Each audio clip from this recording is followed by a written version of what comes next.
12 de agosto. Santa Clara de Assis, Virgem, fundadora das pobres Clarissas. Clara nasceu em Assis em 1194, de uma nobre família, provavelmente no dia 11 de julho, filha de Favorino e de Hortolana, oriunda de Sterpeto. Os familiares do pai pertenciam à mais alta aristocracia de Assis. Favorino, que tinha o título de Conde de Sasso Rosso, era cavaleiro. Aliás, todos os seus parentes buscavam a carreira das armas. Hortolana, a mãe, muito piedosa, dedicada às boas obras, teve 5 filhos, um homem, Busone, e 4 mulheres, Peneda, Clara, Inês e Beatriz. Da mãe de Santa Clara, conta-se que tinha feito várias peregrinações, como a de Bari e a da Terra Santa. Estando para dar à luz a filha, rogava a Deus como instância para que tudo lhe corresse bem. Ouviu então uma voz que lhe disse, abre aspas, não temas, darás ao mundo uma luz que o iluminará. Por isso, chamarás Clara a menina. Fecha aspas. Clara, luminosa e ilustre, cresceu na casa de Assis, cercada de conforto.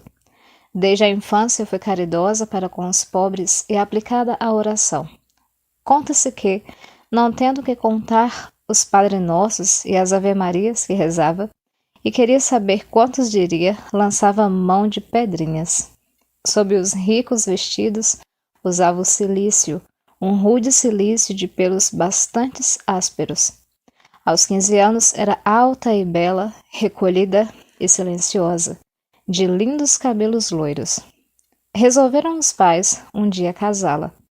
Entre os muitos pretendentes, um, especialmente, era do agrado de Favorino e de Hortolana. Falaram a respeito com a filha, e muitos surpresos ficaram com a firme resposta negativa da linda jovem. Clara não queria ouvir falar de casamento, e como a mãe entrasse a atormentá-la com perguntas buscando a razão da obstinada negativa, a filha revelou-lhe que se consagrara a Deus e estava firmemente disposta a jamais conhecer homem algum. Tendo ouvido falar de Francisco, filho de Pedro Bernardone, convertido bruscamente em 1208 e que agora levava vida à imitação de Jesus Cristo, aquele que nem sequer tinha uma pedra onde pudesse repousar a cabeça, sentira-se tocada. Tendo restaurado as capelas de São Damião, de São Pedro e de Santa Maria dos Anjos, ao lado da qual se estabelecera com alguns companheiros, Francisco, de volta de Roma, em 1211, com autorização pontifícia para pregar, acendeu no coração de Clara o mais vivo desejo de ouvi-lo e de vê-lo. Logo todos ouviram-no a predicar a quaresma. E a jovem filha de Favorino e Hortolana, desde o primeiro instante em que lanceou os olhos no pobrezinho de Assis, sentiu que a vida que ele levava era justamente a vida que ela destinava à vontade de Deus. Ora, 2 frades, Rufino e Silvestre, ambos pertencentes à família de Clara, propuseram-se pô-la em contato com Francisco, e um belo dia, a jovem acompanhada, como convinha, de uma parenta, a qual tradição chamou de Bona Guelfuti, eis a jovem, ardentemente diante do filho do Bernardone. Francisco, de uns tempos àquela parte, já havia ouvido falar de Clara e resolveu roubar ao mundo mal tão nobre presa, como diz a legenda, para com a jovem enriquecer o divino mestre. Assim, ele logo se pôs a aconselhá-la francamente, para que desprezasse o mundo, aquele mundo vão e transitório, para que resistisse aos pais e conservasse o corpo como um templo só para Deus, e a não ter outro esposo senão a nosso Senhor Jesus Cristo. São Francisco, desde então, tornou-se o guia, o pai espiritual de Santa Clara, que, sentindo-se muito segura de si, ia preparando o terreno para o grande dia, o dia em que se daria totalmente para as coisas de Deus. O grande dia chegava, a 18 de março de 1212. Domingo de Ramos, de manhã, foi à igreja com a mãe, as irmãs e as mulheres que habitualmente as acompanhavam. E enquanto as outras se apressavam a receber os ramos, Clara deixou-se ficar no seu lugar, por modéstia, e o bispo, descendo do altar, veio oferecer-lhe um ramo como um presságio da vitória que ia obter sobre o mundo. Na noite seguinte, preparou a fuga, seguindo a ordem de Francisco, mas, como exigia a decência, fazendo-se acompanhar, saiu secretamente de casa, deixou a cidade e tomou o rumo de Santa Maria dos Anjos, onde os irmãos, que cantavam as matinas, receberam-na à luz de grandes archotes. Diante do altar da Rainha das Virgens, Francisco cortou-lhe os belos cabelos loiros, e a revestiu com o hábito de penitência. Em seguida, Clara, comovidamente, pronunciou o voto de pobreza e de castidade. Tudo o que trouxera consigo e era precioso, distribuiu aos pobres. E Francisco, também comovido, levou-a imediatamente a um mosteiro de religiosos de São Bento, em São Paulo de Assis, onde a deixou. Clara contava então 18 anos. O refúgio da filha de Favorino não tardou a ser descoberto, tendo fugido de casa por uma porta que vivia quase sempre fechada, chamada Porta da Morte, porque por ali é que saíam os que morriam. Favorino logo deu pela coisa, já que uma pilha de lenha, então contra a porta, fora completamente arredada. Descoberto, pois, o paradeiro da filha, o pai com alguns parentes foi ter com ela, para trazê-la de volta para casa. A Clara que Favorino encontrou foi uma Clara absolutamente diversa daquela antiga jovem obediente que conhecia muito bem. Resoluta e irredutível, agora, de nada valeram para demovê-la àquela vida nova que pretendia levar. As promessas e as ameaças empregaram então a violência, mas Clara, desvencilhando-se das mãos do pai, correu para junto do altar da igreja, e ali tirou o véu que lhe cobria a cabeça, a todos mostrando-a raspada, dando a entender que para todo o sempre dera solene adeus ao século. Francisco, como as tentativas de Favorino para recuperar a filha se repetissem, resolveu transferi-la para outro convento em que a jovem se visse mais resguardada.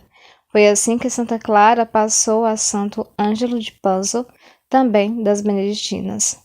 A cólera de Favorino quando soube que 16 dias depois da fuga de Clara, também Inês lhe fugia, para ir ao encontro da irmã.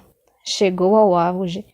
Noiva já, com o dia do casamento marcado, eis que louca deixara os pais, deixara os seus, a bela casa e as belas relações, para viver com a irmã, como a irmã vivia, longe de tudo e de todos.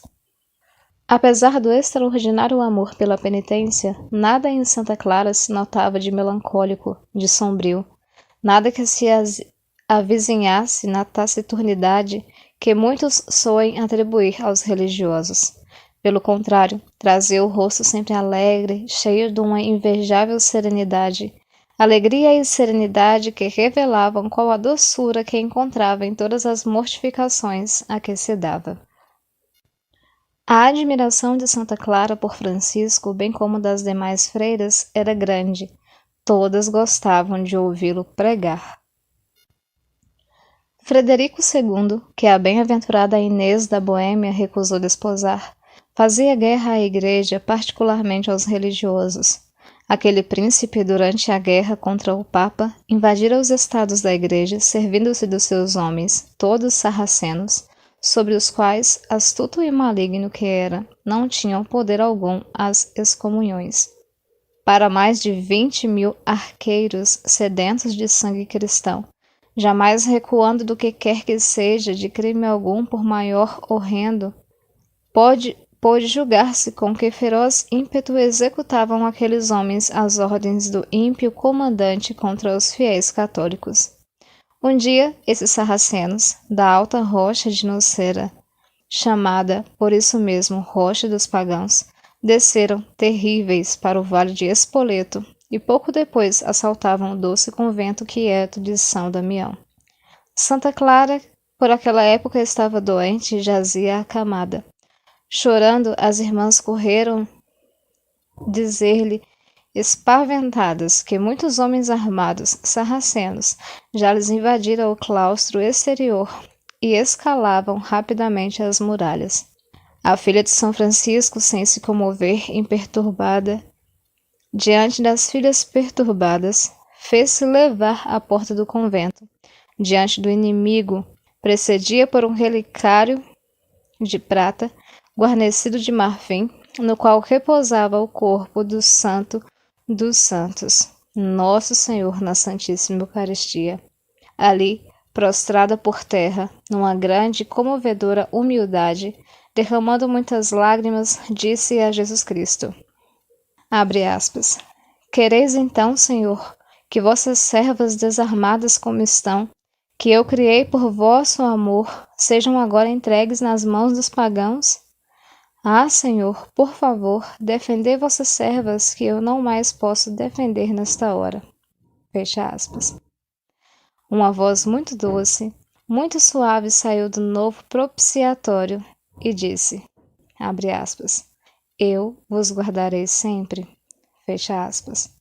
E Clara respondeu, abre aspas, Senhor, protegei também, por favor, esta cidade que nos sustenta por amor de vosso amor. Fecha aspas. E a voz muito doce, muito suave, tornou a se manifestar, respondendo, abre aspas, ela sofrerá males, mas será defendida por minha proteção, por vossa intercessão.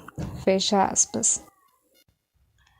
Então a Santa Virgem Clara, decantada fundadora, mãe de muitas filhas, erguendo o rosto todo banhado de lágrimas que lhe corriam, sem peias, dos olhos que brilhavam, em virtude daquelas mesmas santas lágrimas, encorajou as companheiras que também choravam, e lhes disse, consoladoramente, para espantar o pavor que lhes ia nos corações.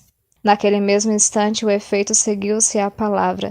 Os ferozes maometanos terríveis, feridos por um terror repentino, fugiram, abalaram precipitadamente por cima dos muros que já haviam escalado. Habilmente vencidos que foram pela virtude da oração. E Santa Clara, dirigindo-se às monjas todas que tinham ouvido misteriosa voz, disse-lhes, para guardai absolutamente de falar disto a quem quer que seja enquanto viver. A coragem da Santa Virgem certamente vinha da antiga estirpe de guerreiros cujo sangue lhe corria nas veias. Santa Clara faleceu no dia 11 de agosto de 1253. A imitação de São Francisco fez o seu testamento onde contou a sua conversão e recomendou às irmãs, sobre todas as coisas, o amor à pobreza, seguindo o espírito do seráfico pai.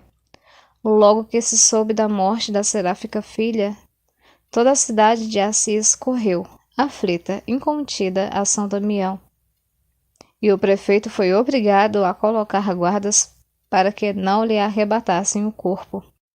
Os frades menores começaram o ofício dos mortos e o Papa quis que se cantasse o das virgens, como para canonizar a santa antecipadamente, mas o cardeal de Ostia fez ver que não se devia andar tão depressa. Assim foi recitado o ofício e a missa dos mortos, e o mesmo cardeal fez um sermão sobre o desprezo das vaidades do mundo. Como não se julgou conveniente deixar o corpo de Santa Clara em São Damião, fora da cidade, levaram-no a São Jorge, onde o pobrezinho de Assis tinha sido enterrado antes, e aquele cortejo honrado com a presença do Papa e dos cardeais fez-se ao som das trombetas com toda a solenidade possível. Canonizada por Alexandre IV em 1255, 5 anos depois o corpo foi solenemente transferido para São Damião, para o novo mosteiro que se tinha construído na cidade, a mandado do Papa. Em 1265, alevantou-se uma igreja que tem o nome da Santa Virgem Fundadora das Clarissas. O Papa Clemente V consagrou-lhe o altar-mor, sob a invocação da santa, e as relíquias da filha de Favorino e de Hortolana ainda hoje ali se conservam. Santa Clara de Assis, rogai por nós. Também hoje comemora-se Santa Cecília, Santo Aniceto, Santa Hilária.